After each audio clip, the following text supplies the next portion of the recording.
Hello, everyone, and welcome to Police Off the Cuff, Real Crime Stories. I'm your host, retired NYPD Sergeant Bill Cannon, a 27-year veteran of the NYPD.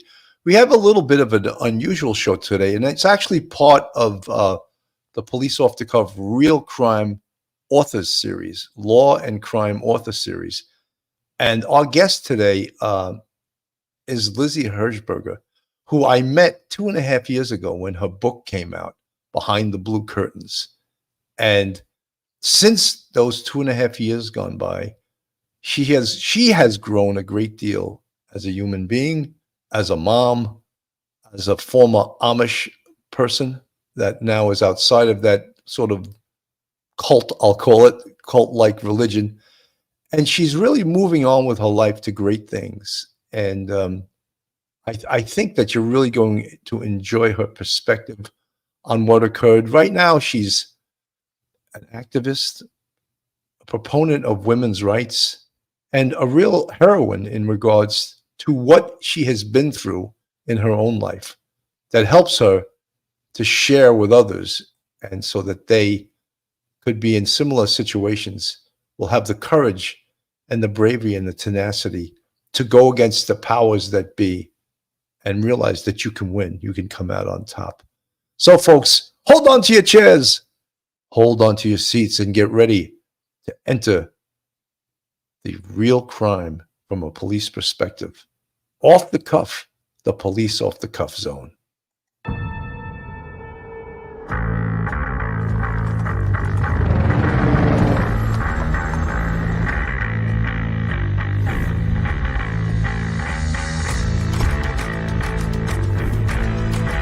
There has to be some common sense. Yes, sir. They have the car stopped in 10th and Ranch Michael Byler. We still don't know who pulled the trigger.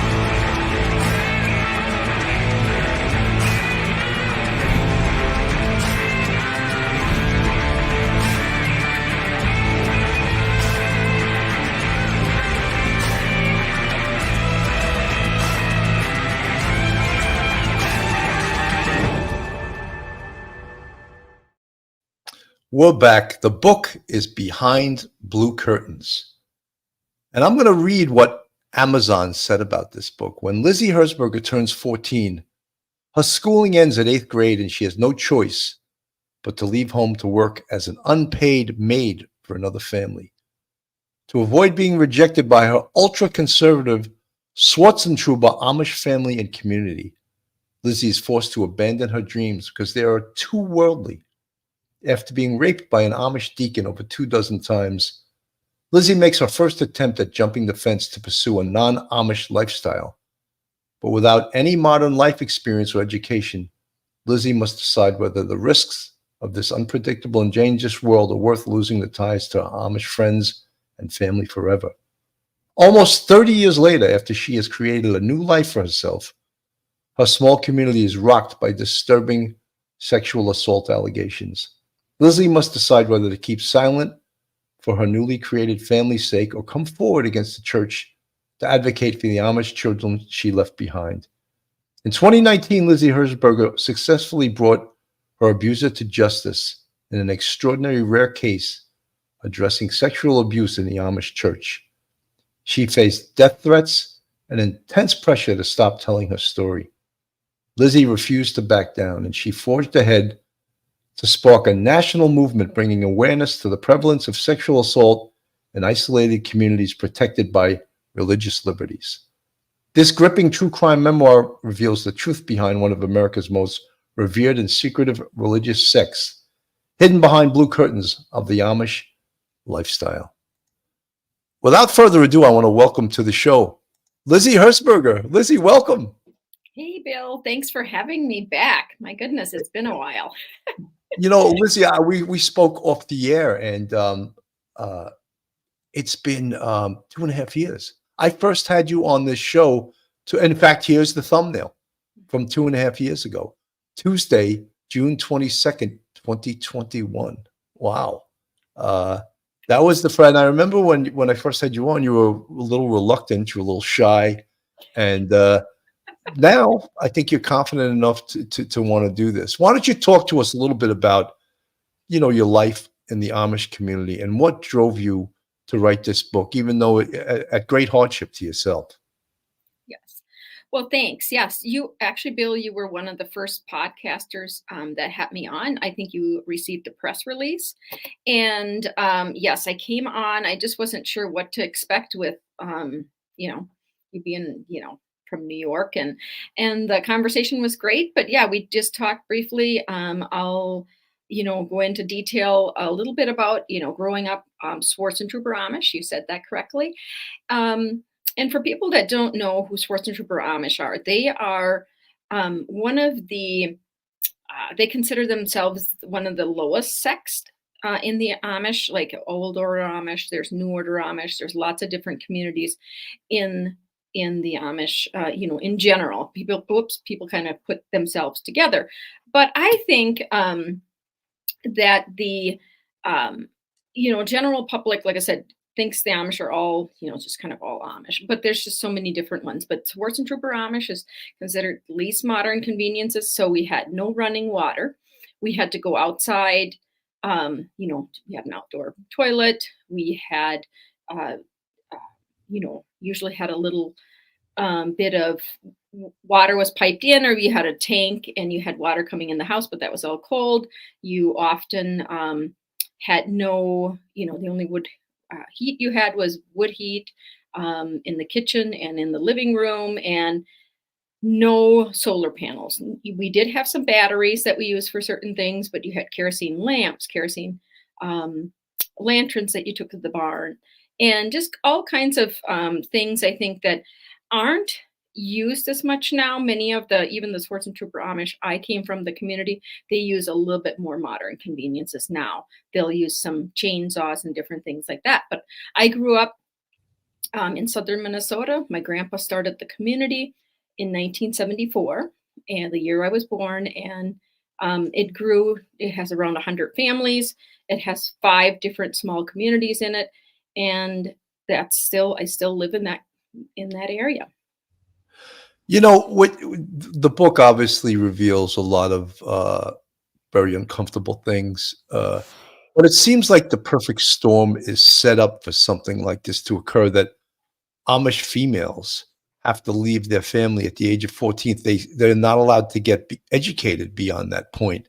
So it's almost like a setup for this type of thing, this abuse to occur, going into the home of another family when you're in your your years that you're growing up, your puberty, all of those things at 14 years old.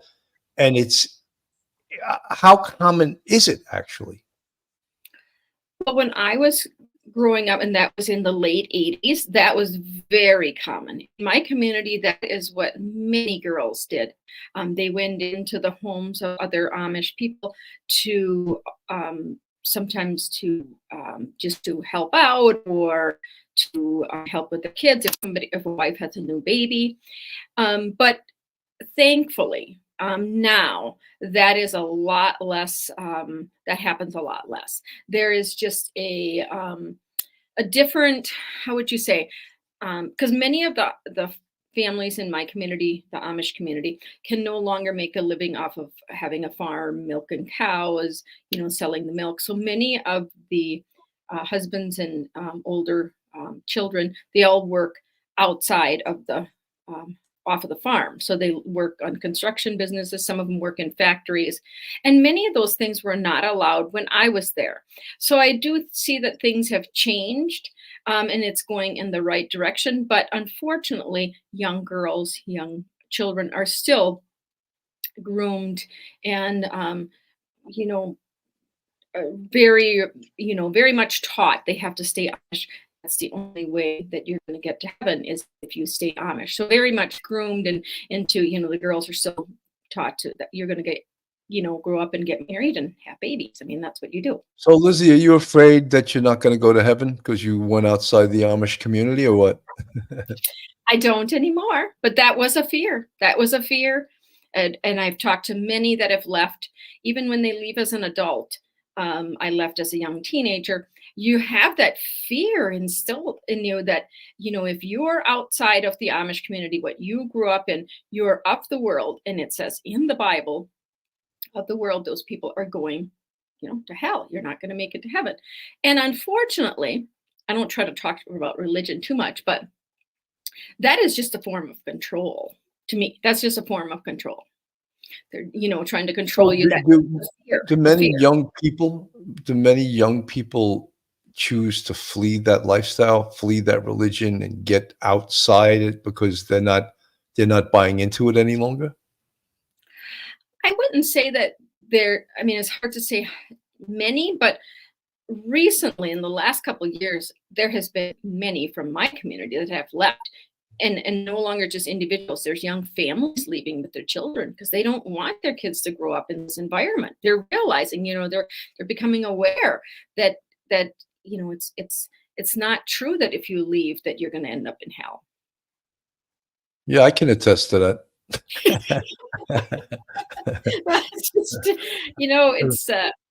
It's such a teaching. Just like, many other religions. We could go into, Mormon or whatever. We've done shows on that with of course the 8 passengers videos with she had 2 million, and her and Jody Hildebrandt now they're going to prison for child abuse, and it seems as though Ruby Franke and Jody Hildebrandt, but it seems as though the religion is that specter in the background that's controlling everything. And it's, on the podcast, on the shows we did on that, we called it the elephant in the room that no one's talking about, but it's there. And the Church of Latter-day Saints was supporting Jody Hildebrandt, supplying her with clients, even though she was a total nutcase and abusive woman. And I'm sure that occurs not just in the Mormon Church of the Latter-day Saints, but here we have the Amish community.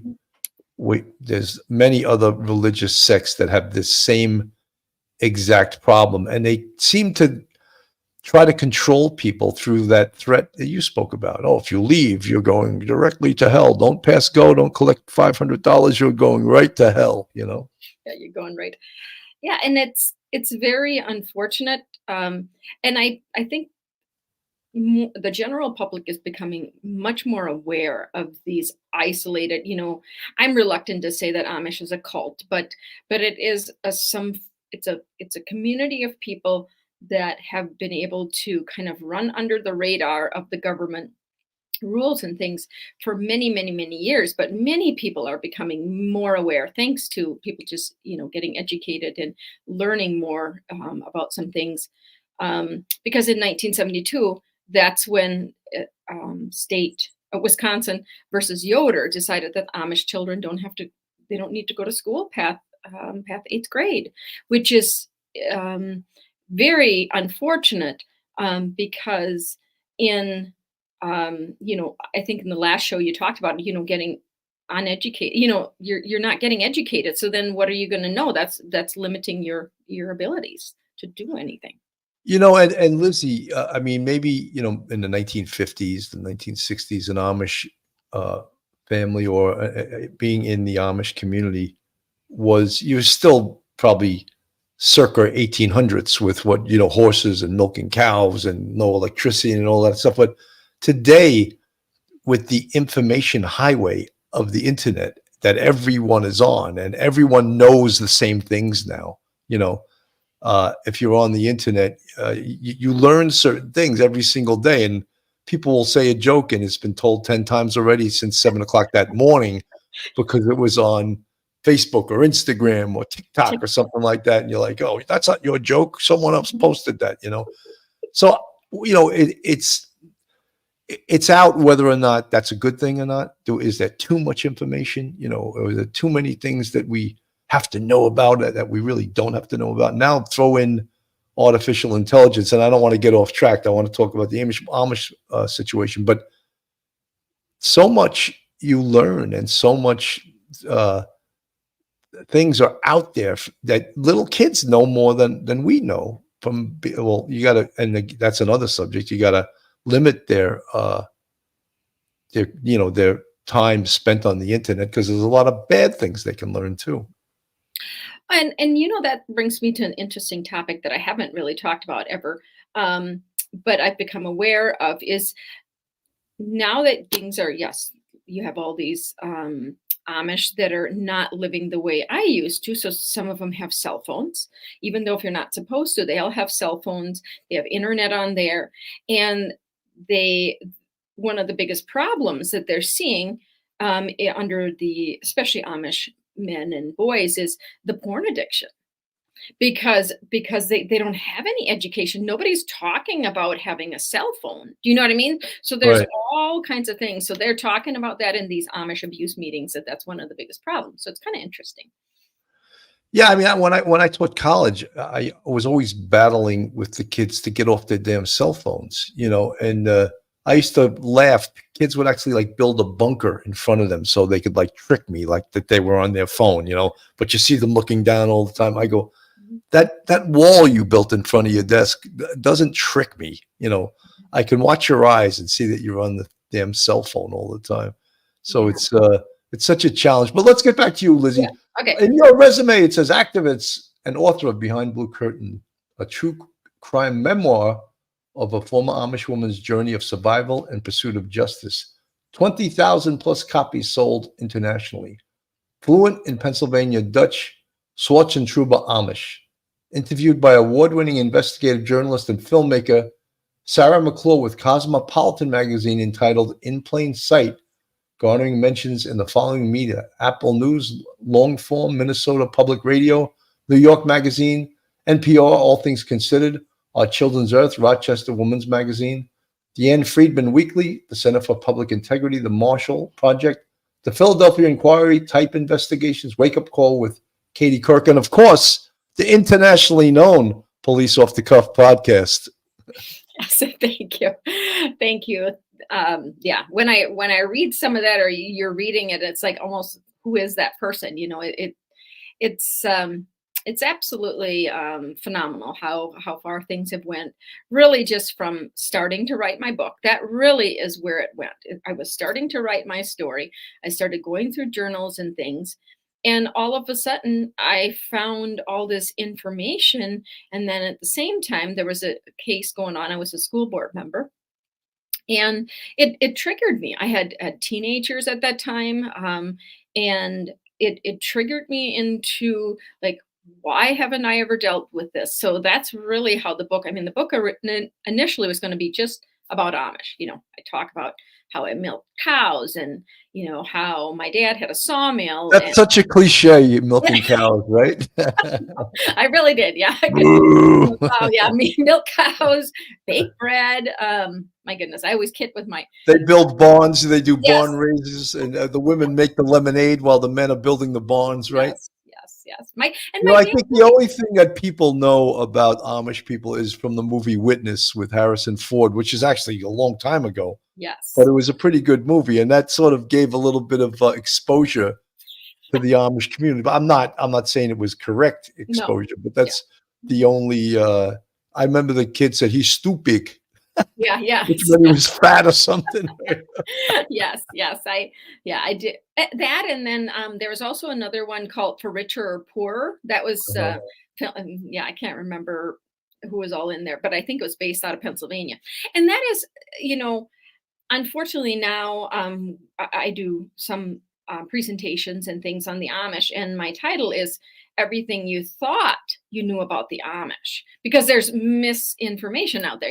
There's information from a lot of authors have written Amish romance books, and fantasized like this lifestyle, but underneath there are definitely some issues going on in the communities, and it's coming to light. And I think eventually, I mean, right now there's a huge spike in cases being reported of abuse from every kind, and I hope eventually what it'll do is kind of level out, where people are aware there's some great, wonderful Amish communities, great deacons and bishops and preachers, But then there's some that aren't so good, and that it's under control. It's because for too many years, everything got pushed under the rug. Nobody would report. Nobody was mandated reporting it. Nobody, kind of like, there's other religious organizations that did the same thing, and eventually they kind of get leveled out. At least some cases,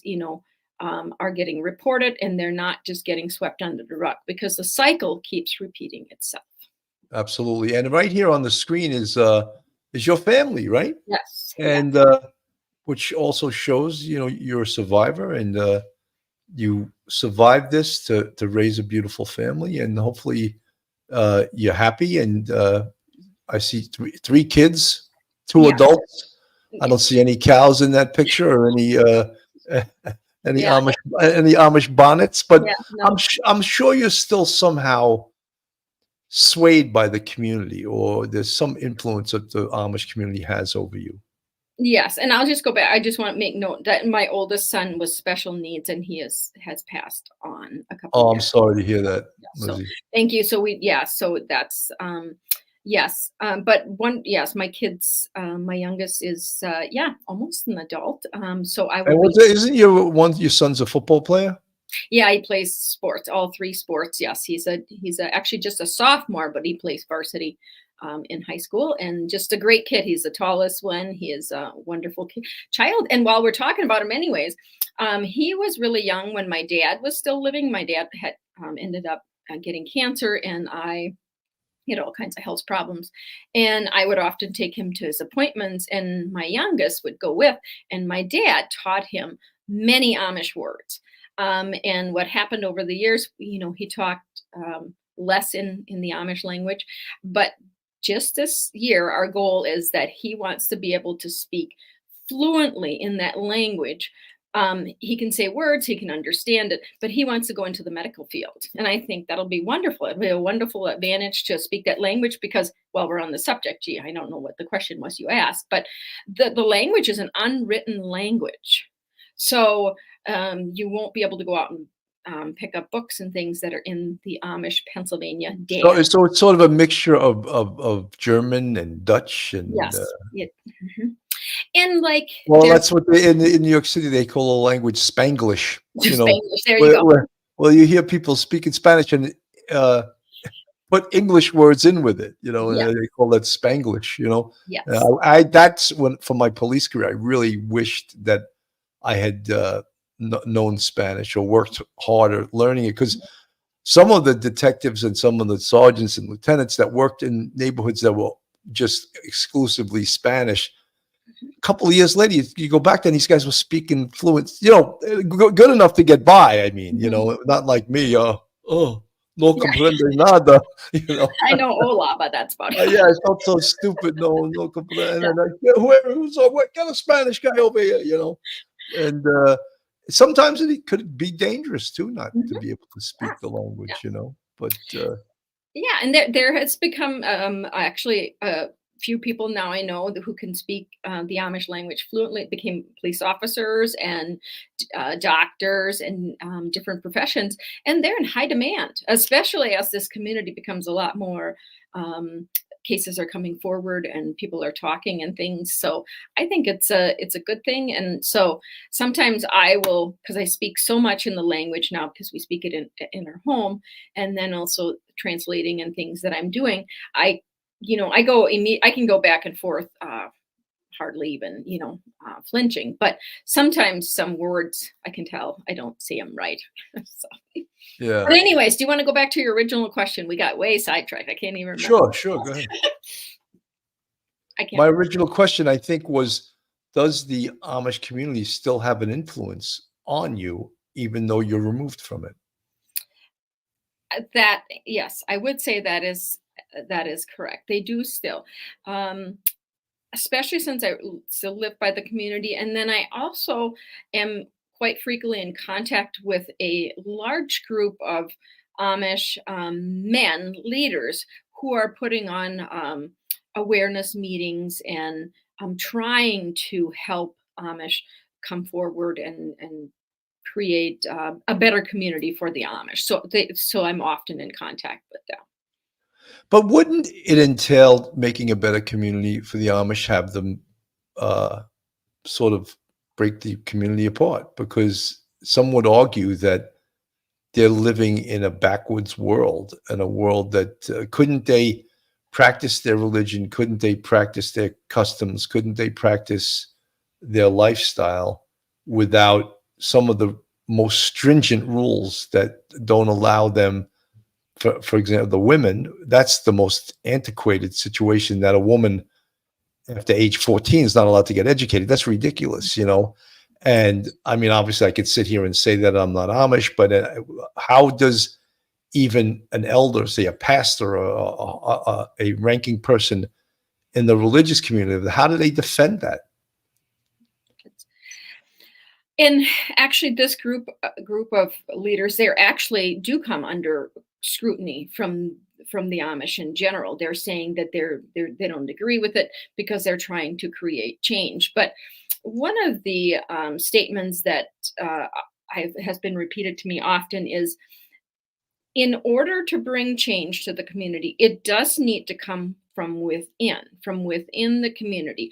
I can help, now that I've left, to some extent. Other people who, organizations, they can help, but still the change needs to come from within the community. Does that make sense? Yes, it does. I couldn't answer that till I was on the screen because I'm muted.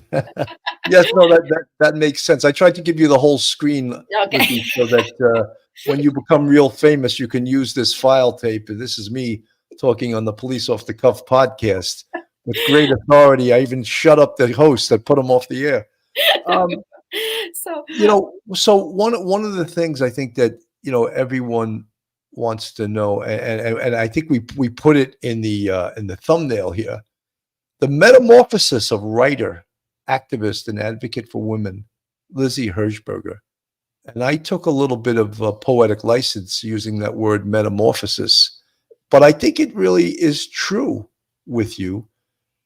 In the 2.5 years, I believe that's how long it's been since you wrote this book and had all of this uncomfortable stuff out there, but yet you stood tall and you've grown from it, and you've become, what it says in this thumbnail, a writer, an activist, and an advocate for women. And that's no small thing. And I think that many people might list you as one of their heroes in this. And I don't think that's a stretch.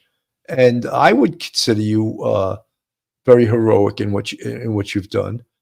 And not just that, you're a really nice person. And I remember when I first interviewed you, some people in the chat were like, "Who does he think he is? Making jokes with her, Well, she's a human being and she has a good personality. And I think there has to be humor in everything. Even when things are somewhat painful, bring out a joke here and there, let's lighten this thing up. And that's how I sort of live my life.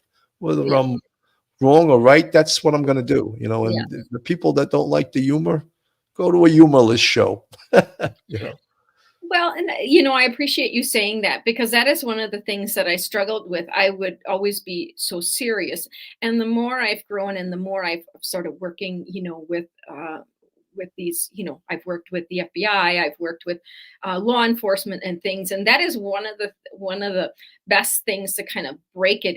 Is we're in a serious subject, and all of a sudden somebody will make some joke, you know what I mean? It just helps break everything up. So I'm trying you need what they call comic relief. You absolutely need that, even in some of the most stressful situations. I've been in lots of them on the police department, going to murder scenes and real dangerous situations.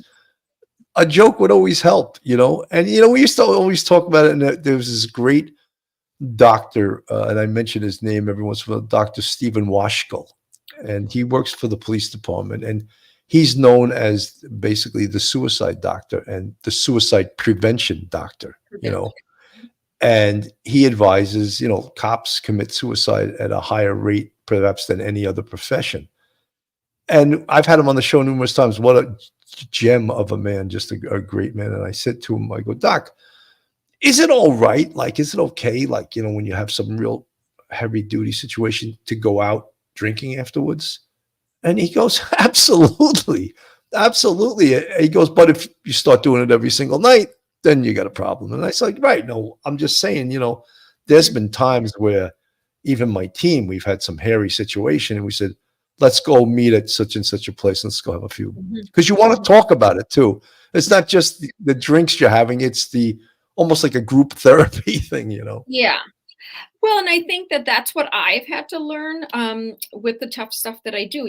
People share things with me, or that I listen to, and it's tough stuff. It's I'm a human being, and I sometimes have to talk. I thankfully have some really good people around me that I can vent to, I can talk to, because I have to be able to process it. Some of it, if I keep it in just bottled up inside, yes, it would be too much for me to handle. So I've had to learn some people don't like talking about self-care. I have to take care of myself. You have to do certain things to be able to handle this. So I'm really, appreciate you saying that. It's very unfortunate in some of these professions that it is such a high stress level, and you just need to be able to. And I just heard it recently with, I can't think of her name. Her last name is now I can't think of her, but I follow her. It's a body language expert, and she talked about how many people, you have a counselor because you need to vent.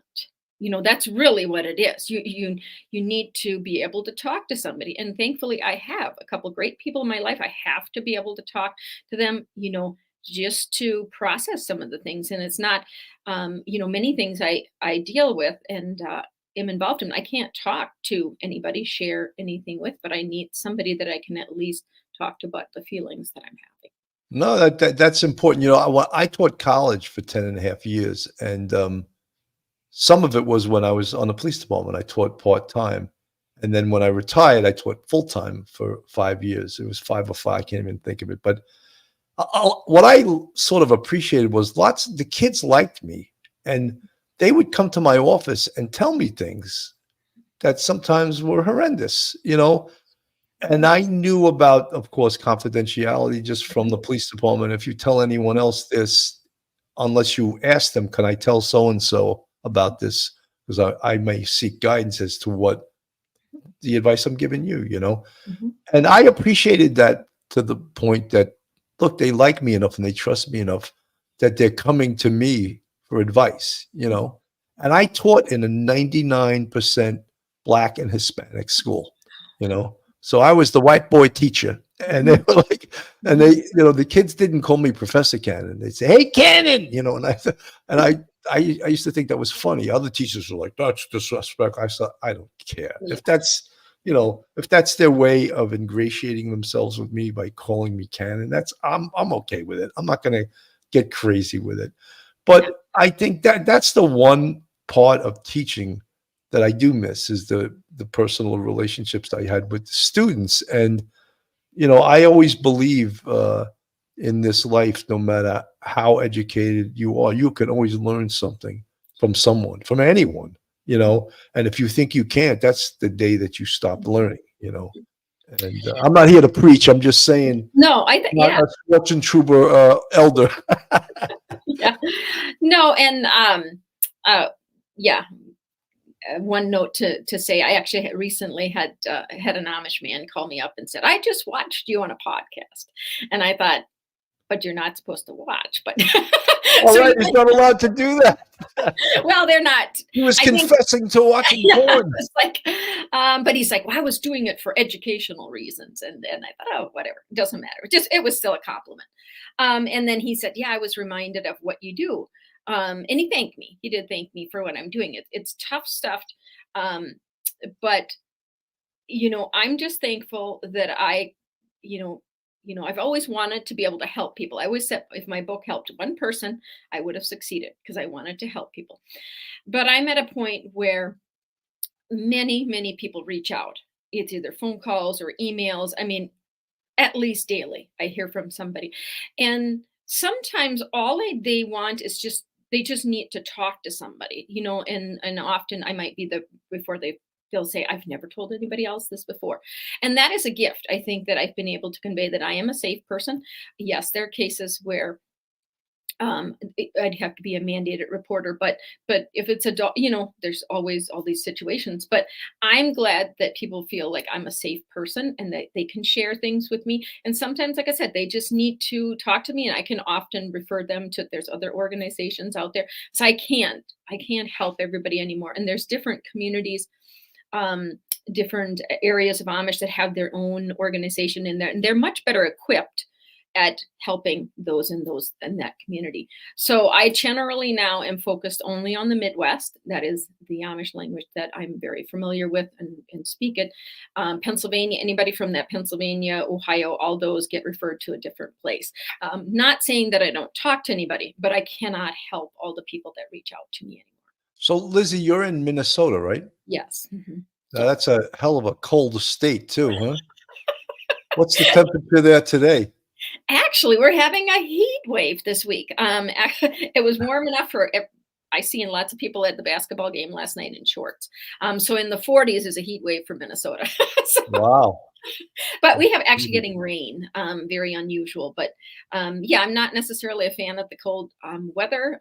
It doesn't allow me, to get outside and do my walking and things outside. But it's got its pluses too. It's got some good things too. So yeah, Midwest, I could just kind of focus on that.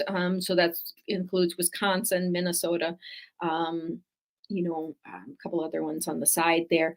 But in general, yes, I have to refer people out. I can't take on all of these cases, and I have to have boundaries myself. I have a family. I want to be there for them too. Absolutely. And there you are. The hills are alive with the sound of music. I won't sing the song because they might hit me with a copyright, I know, isn't it crazy? Yeah. Yeah. And so do you want to touch? I know. I want to ask something also. 2.5 years since you wrote the book, many people admire you. They list you as this heroine, as someone that's outed this thing, but there must be just as many that hate you. You want to Yes. speak upon that a little bit? I'll touch on it a little bit. I mean, definitely, I think my the threats and things that I was getting during the time that my abuser was sentenced and everything, I think that has all slowed down. And some of it might just be on the people that I've surrounded myself with. I know that I have people around that, just in my neighborhood or whatever. If I ever needed help, I would be able to call anybody. I got my permit to carry, equip myself. But I think in whatever you do, there will always be positive and negatives. People will always find something negative to say. Somebody will say something about why I put my glasses up on my head. There's always going to be something that somebody's going to say, but that's okay. That comes with it.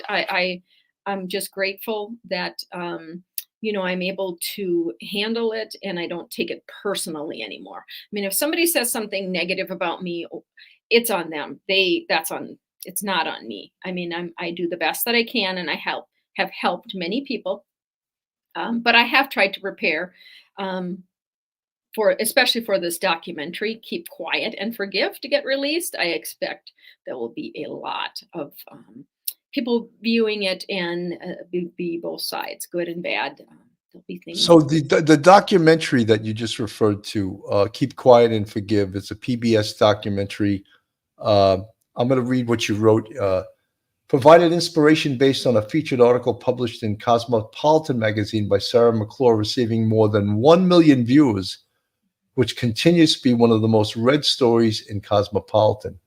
Documentary is based on years of in-depth reporting, exclusive access to a closed community, and rare archive material that lend to testimonials from dozens of Amish and Mennonite assault survivors. Scheduled release date, fall 2024. Keep Quiet and Forgive. Lizzy Hershberger. How does that make you feel? Well, I'll tell you at first, I wasn't that excited about the title. I thought maybe it would be triggered or something, but the more I've sat on it, I really like it. And I want to be clear, I just happen to be the lead in this documentary. There'll be many Amish and Mennonite survivors that will be on there. And it's not going to focus on the abuse that I suffered. It will have a little bit of the sentencing day that they filmed, and then it will try to show my work, because it's really difficult to be able to tell people what I do, because you have to, would you say, call it a word, everything that I Confidentiality. confidentiality. Sorry, can't even think of that. And so they're You going were thinking of the Schwartzentruber word yes. for it. I was like, how do they say that? Slash shield, yeah. Be quiet, yeah. So yeah, I think I'm excited for it. I have definitely seen some footage. There'll be, trailers and things coming out, but it's been in the works since I met Sarah in 2018. And they did 55 days of filming, and everything gets crammed down into, I don't remember, 89 or 90 minutes. There'll be, there's a couple people from Minnesota going to be on there. There's lots of different areas, and I'm very excited. I think it'll showcase kind of the movement that is happening now, because recently there have been a couple documentaries and things coming out, but this is an actual, true, like she said, in depth. I mean, it's been years in the making, and it will truly, I think, be able to showcase what really, things happen in the community, good and bad, but then also what a group of us, it's not just me, many people are doing things. It takes a village for this movement to happen. And in the film, I did sit down with some of the Amish leaders, and they will not be shown on camera, but I did sit down and have a talk with them. So I think I'm excited for it. Lizzy, you mentioned your work. Do you actually get paid for doing what you do, or is it a piecemeal type thing where you just go and give? No, I don't mean to put it down. I'm just saying, is it an everyday thing like a job, or is it your work in a bigger perspective? Well, since December, it is my work. Before that, it was, yes, I did often do things without getting paid, without, getting compensated. But in last year, in a case, I testified for the second time as an expert. And from that, obviously I get paid as an expert to testify. But from that, it's led to actual paid speaking engagements. I was asked to speak at the Iowa State Awareness meeting, and that'll be in May. And there's over 400 people going to be there. So that's law enforcement. Does that make you nervous? No, not anymore. Not anymore. That's great. That's because just think about 2.5 years ago. Could you have imagined yourself speaking to a room full of 400 people? No, I wouldn't have been able to. But thankfully I went to, small book signings, small libraries, just slowly it built up to this level. And so I've been prepared, and I'm not saying there's moments that, I could get, all, nervous and stuff, but no, it's, and I know that it's my calling, because I wake up every day and I'm like, oh my goodness, this is what's on my to-do list, and this is what I'm going to do. So thankfully I am getting paid, and my, my book does very well getting, my information out there as far as my story, and from there people reach out to me. So I'm grateful. The book was written, and I will tell you, I am working on another one. The next one will be different. I can't share much, but I'll have at least one, and hopefully a children's book out before the documentary gets out. So Lizzy, that's fantastic, because you've really, again, the metamorphosis of Lizzy Hershberger. And I just want to put on the screen again for you guys that don't know that really the subject of this show today, Behind Blue Curtains. That's the book that Lizzy Hershberger wrote with Molly Mav Eagan about 2.5 years ago.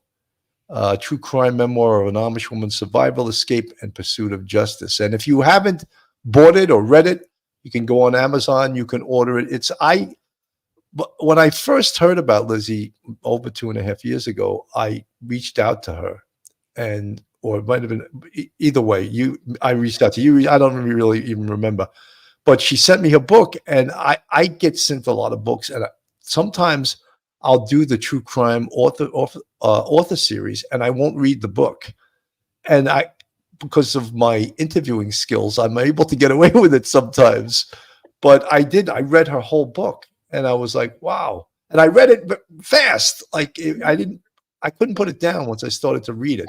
So and I'm not just saying that. Yeah, I'm not just saying that so you buy it, but yeah, buy it. Order this damn book and buy it. Get it up there. But Thanks. it was Thanks. Yeah, it was, and it's not thick. It's not like a really, really thick one, and it's very simple. And somebody that's a reader, it doesn't take them long.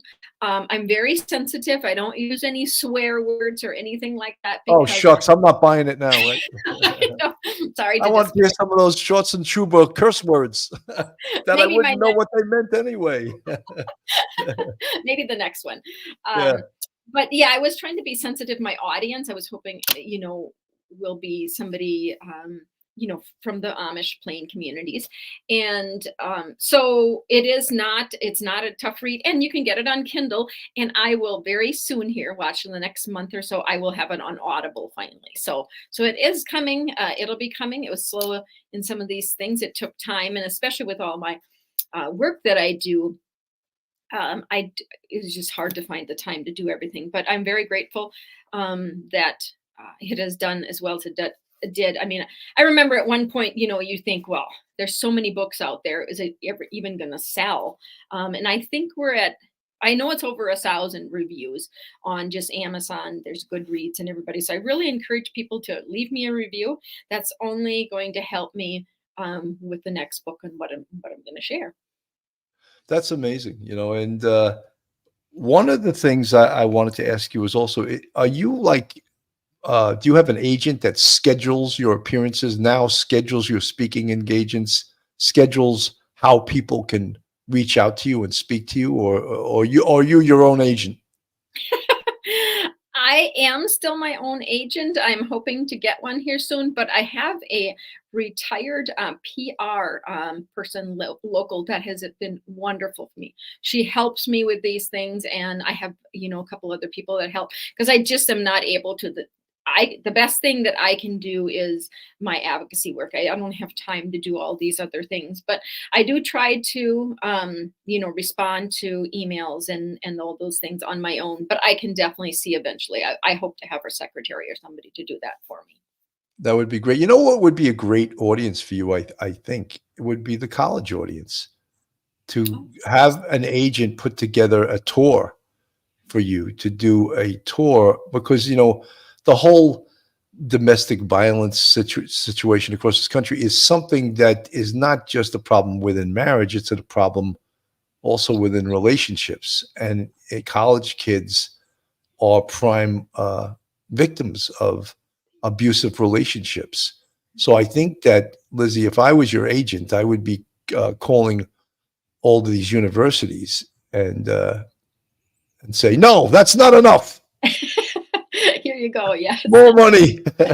But I'd schedule you a tour of these colleges, because I think it would be fascinating for college students to hear what occurred to you during your life and what you're doing about it now and what you did about it to correct the situation, how you were an advocate, an activist, and a writer, and that all of those things are fascinating to the college student audience, unless they get triggered and they can't handle it, and they need a safe space to get to. Yes. Well, thank you. That's a great idea. Yeah, and like I said, I'm kind of working on all these things. And I always say, unfortunately, like, it seems like I'm kind of quiet. Work there isn't as much, and then all of a sudden it's all or nothing. I can work right now, all day long, to 12 hours on things. But then there's other times, slow times. But I do expect it to keep spiking up. So yes, thanks for that tip. Yeah, I'd love to go to a college somewhere. And well, what you need is an agent that knows how to do that. That knows how to, I have friends that are comics, and they do tours across the country, and they have an agent that sets it up. They're not going to be the ones calling these clubs. This is so and so. This is what he's done. We want to book. He wants to headline here, and that's how and it's similar to what. Not that you're a comic, but that similar situation. You would set up, X amount of college or universities to be a speaker at, and I think would be fascinating. Let me just take you off the screen we're going to give a little quick commercial. Folks, this is Police Off the Cuff, real crime stories. If you like real crime, true crime from a police perspective, then you're in the right location. And if you're not subscribed to us, go on our YouTube, hit that subscribe button, give us a thumbs up, ring that bell, hit the like button, share us with your friends, your family, your pets, anything. We'll take anybody, you know. And if you want to contribute to us, we have a Patreon with 3 different levels, and we also have a YouTube channel membership with Canon, 5 different levels. And we give all kinds of different and new content to the Patreon and to the YouTube channel members. This is part of the Law and Crime author series, which I realize doesn't have the hugest audience, but I think it's important to highlight books by true crime authors and get them out there and get them on our podcast and give them the exposure that they deserve so that their book can grow and they can grow. You know, we've had people like Barbara Butcher, you know, whose book, What the Dead Know, amazing. And I didn't intend to plug her book right now, but she was on this show also, and she's a fantastic lady. And we've had many other authors on here, and I like to do this show because it's interesting to me. Anyway, let me bring Lizzy right back on the show. I'm taking too much time away from her. So Lizzy, now with living in this area of Minnesota, are you outside the Amish community, or are you still within the Amish community in this area that you live in? That's a great question to ask. So I live on the outside of the community. I just literally have a couple miles to my first Amish home, which would be a cousin. So therefore, it allows me to still interact with some of the community members, going to their greenhouses, going to their bulk food stores. And I like that because I'm still able to kind of be, you know, like I remember the people. I like seeing some of the people. I get to go visit some of our family members. I have a mother-in-law, you know, they're still Amish. So it kind of keeps me, you know, like I'm not completely removed from the community, especially with the work that I do. Does that make sense? Because I can know what. No, absolutely. But I also think of it from a psychological perspective, as in to why didn't you totally flee that area? You know? That's, yeah, many And I'm not a therapist. I'm not licensed. But I just thought that's an interesting question to ask. Some bad things happened. Mhm. Why didn't Lizzy Hershberger just flee that area and go and start a whole new life somewhere else? But yet there is a connection. There is still a connection to that community. Well, I kind of did that. I mean, I did leave, and I left with who's now my husband, and we moved to another state for about 4 years. But then we returned. You know, it was kind of like going back. Lizzy, is your husband a carpenter? No, That's the cliche Amish job, right? but okay. So when he was growing up, he lived on a traditional Amish farm.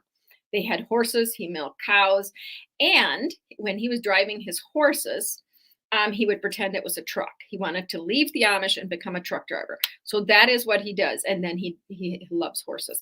So yeah, so he does that. And I think, Shucks, he's not a carpenter. I I'm know. so disappointed. I have to no, my Can he dad. do a barn? Can he do a barn raising, or No, he no, my lost all of dad. that talent? Yeah.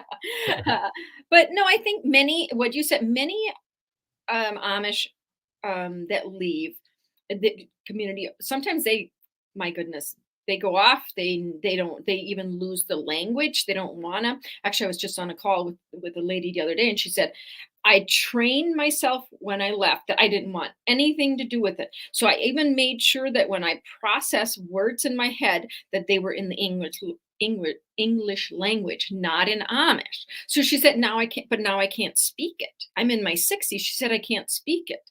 So I think there's some people that go that route. I do not plan to live here in the area forever. I plan to move away and retire or something, but we started raising our family here, and I did not want to uproot my children and move away from what we started in. But there's many people that still, still move, and I think that we will someday. Just not, we only have a couple years left. Well, this is your life now, and then when it's time to move on, here's the old picture of the Lizzy Hershberger to the right with that bonnet and the traditional Amish garb, I guess. Maybe you should start a clothing line, an Amish an Amish clothing line, and I'm just Oh kidding. my goodness. Add that to my list. I will say I still have that dress, and I actually recently was asked to go to a school and speak to second graders, which I was actually kind of nervous because I was like, I don't know, I don't speak. I speak to adults usually. But then I dug out all my because I was an Amish school teacher, so I dug out my paperwork that I had as a teacher, and I took my little like my books that I had, and then I took clothing that I wore. And you know what? The second grade, that was very interesting. I really, really enjoyed it, and we ended up spending a lot of time. And they'd ask me to say a word in the Amish language. They'd say, what is, a cow? How do you say that in Amish? And it was very interesting. So that is really what prompted me in wanting to write a children's book and put some of these words in it, just the simple little things, like cow, or, that's a coo, or, horse is a god, just those different things in it, and make it fun. And I want to get an actual Amish person to illustrate it so that they can, draw a horse or a buggy or things like that. Yeah, So well, that's great. So I want to again, the book is Behind Blue Curtains, a true crime memoir of an Amish woman's survival, escape, and pursuit of justice by Lizzy Hershberger with Molly Marv Eagan. And the book was written over 2.5 years ago. And for those that tuned in late, this is the second time I've had Lizzy Hershberger on my show. Sometimes I'll call her and I'll say, Lizzy, what are you doing later? You want to come on and be an expert witness? And she's like, oh, Bill, I'm milking a cow. No, we've been using that excuse too much. No, but I try to use her once in a while as an expert. And, if you guys know anything of the way I run the show, sometimes I do it by the seat of my pants. I just schedule people on the same day that I do the show. And that's not always good for people that have busy lives, but that's the way I do things. But Lizzy, it's been such a great experience for me, and I'm going to put the thumbnail up again. The metamorphosis of writer, activist, and advocate for women, Lizzy Hershberger. And something tells me that she's not finished. She just started this journey to this writer, activist, to her metamorphosis. That's a hard word to say. It's not a Swartzentruber Amish word either. It's an English word, but something tells me that she's not finished and she's just starting, and she's going to do many great things with her life. Lizzy, we're almost at an hour, and that's about what I usually do on these Law and Crime Author series. I'm going to give you the very last thoughts. You can say whatever you would like, and tell the audience what they have to look forward to. Well, I just want to, thank everybody who's been with me on this journey. I mean, it has been a journey. It's been, it took me 5 years to write the book. And in that time, I came forward, and my abuser, one of them got charged in, and he took a plea offer, and I've grown, and all my intentions were to help people. That is what I wanted to do. I wanted somebody to be able to, share their story in a safe way. And many times you don't have to write a book. You don't have to do some of the things that I've done. But I want women, men, anybody, children, I want them to know that they can share their story. They don't have to keep somebody's, secret. They can share it, and you will find healing. That is the only way that I know of that you can release some of those childhood, the traumas. You have to be able to talk to a safe person. And sometimes that is a counselor, but sometimes, you can reach out to somebody that has a similar story, and you will find healing, and you can move forward. It was not my, I didn't know where this is all going to lead, but I'm very grateful. And I have so many people to thank me for. People bought the book, left a review, sent me messages, sent me cards, sent me letters. I get handwritten letters. And I'm just grateful that everybody who has supported me, and there will always be people that I hope I've inspired to share their story. become, there'll be many people that are going to come after me that are going to be doing much greater things than I am. But I am grateful that I was able to do what I've been able to do. And I hope that I will get to be on your show again sometime. Lizzy, it's been a great experience knowing you. The 2.5 years we've, just so the audience knows, we've kept in touch. Every once in a while, we'll text and I'll tell her a joke here and there, and we stay in touch about different things. She's a loyal follower of the Police Off the Cuff podcast, which I also appreciate. Anyway, folks, I'll just say it one more time. The book is Behind Blue Curtains. It's up on the screen. You can order it on Amazon. The true crime memoir of an Amish woman's survival, escape, and pursuit of justice by Lizzy Hershberger. Order the book. It's an excellent book. And then, write a review, write a positive review on it.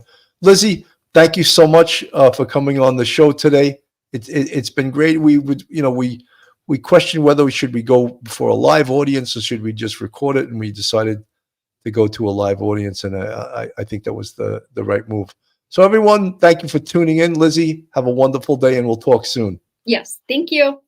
You're welcome. One episode just ain't enough.